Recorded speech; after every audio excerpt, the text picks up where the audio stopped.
This is the long-awaited second part to my Blockbuster video. If you haven't seen the first part, which covers the rise of the chain, you can watch it by clicking the link in the top right-hand corner of the screen. Now, on with the show.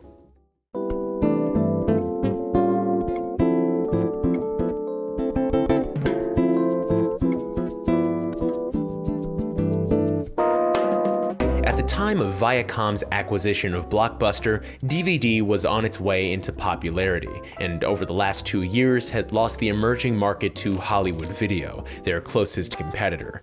In 1999, they made a full move to the platform, with 200 films available for DVD rental, and more being added in the following months. At this time, nearly 60% of US households lived within a 3-mile drive of a Blockbuster store. By carrying DVD, it played a major role in pushing it even further into the mainstream. In Hayden Quinn's documentary, Blockbusted, they go into how much cheaper DVD was when compared with VHS. DVD would cost Blockbuster around a fourth of what tapes had. VHS tapes were $50 bills sitting on the shelves. If something happened to them, that's a clean loss for the company. Blockbuster was only initially interested in buying new movies in the DVD format and continuing to order previous titles on VHS. Let's talk about a man named Reed Hastings. Since its inception, Blockbuster had an intense late fee policy for customers who returned a movie past the time they were meant to. Now, with that said, Hastings made a stop by his local Blockbuster to return a copy of Apollo 13 to find that his late fee totaled a whopping $40. It's said this made Hastings so angry that he got the idea for online video rental, with no late fees, and thus Netflix was born, or so the story goes.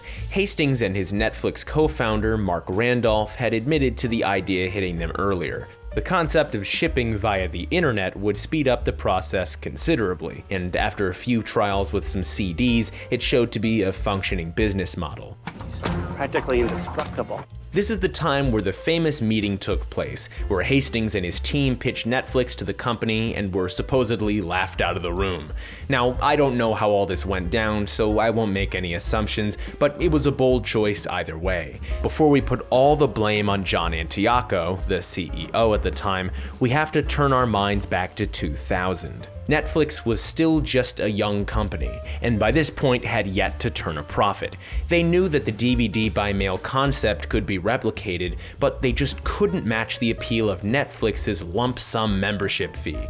For less than it cost to rent a few movies at Blockbuster, you could have access to Netflix for a whole month and have the movies sent directly to you. Moreover, it was board member Carl Icahn whose choices after Antioco left would result in his watching Blockbuster burn. The beginning of the next century would mark Blockbuster's peak in 2004, employing 84,300 people worldwide and the expanse of 9,094 stores in total. During that year, Viacom would split with Blockbuster after previous periods being characterized by less than exceptional returns for the company. Now, currently, Amazon was selling movies online, with both Netflix and Blockbuster preparing to compete with on-demand entertainment as an emerging industry. Hastings said in a 2005 Inc. interview, "Movies over the internet are coming, and at some point it will be big business." He went on to explain how the company was investing around 1 to 2% of its income into downloading. Blockbuster realized the on-demand industry, of course, but under the leadership of Antioco, the company viewed the concept of online streaming as a pipe dream and began a billion-dollar campaign called Total Access, which would allow Blockbuster customers to have an exclusive DVD by mail service and return their movies to any Blockbuster store and receive a free rental in return. This was remarkably successful, even though the company was losing $2 per free movie offered. Blockbuster Total Access, Netflix. Essentially, they work the same way. You order movies online, they come right to your mailbox, you watch them, then mail them back in a prepaid envelope. But only Blockbuster gives you the option of bringing them back to the store and exchanging them, no extra charge. Total Access was a pretty big threat to Netflix, leading Hastings to approach Antioco yet again, this time with the concept of buying the service outright and allowing Netflix customers to return their movies to the stores instead, which Icahn was against, as the company had lost enough money through Total Access. It all came to a head when board member and former president and CEO of 7-Eleven, James Keyes, stepped up to replace John Antioco. Keyes denied Hastings' offer and, on top of that, raised the price of rentals and did away with the free movie offer. This would cripple the service.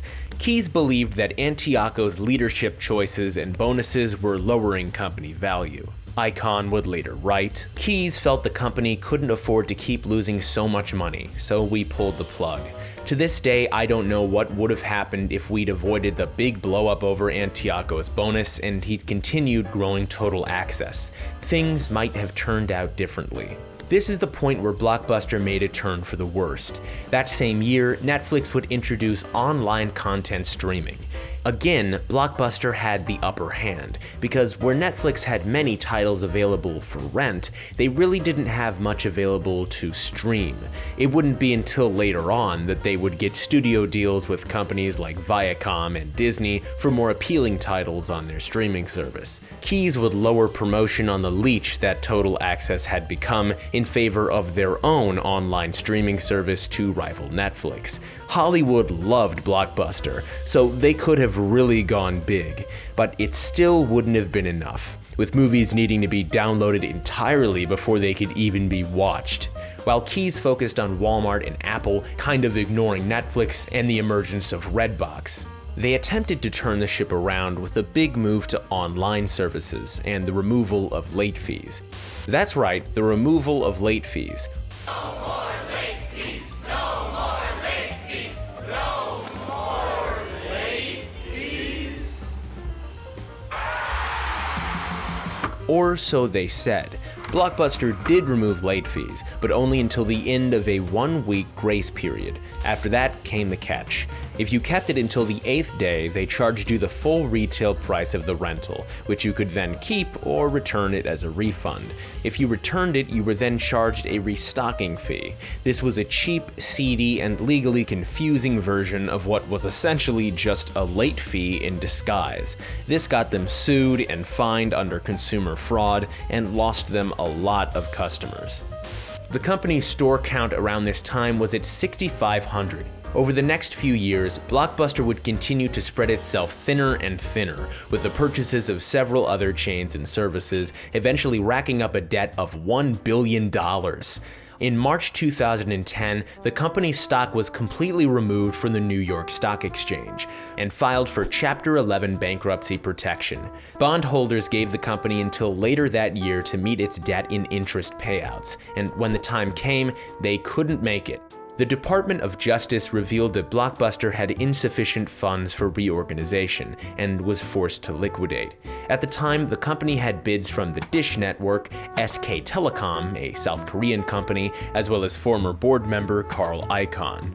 Blockbuster announced that they would attempt to keep 3,000 stores open. James Keyes stepped down as CEO, and Dish would win the bid for the company and revise their statement to keep around 600 stores open, with some being closed on a case-by-case basis.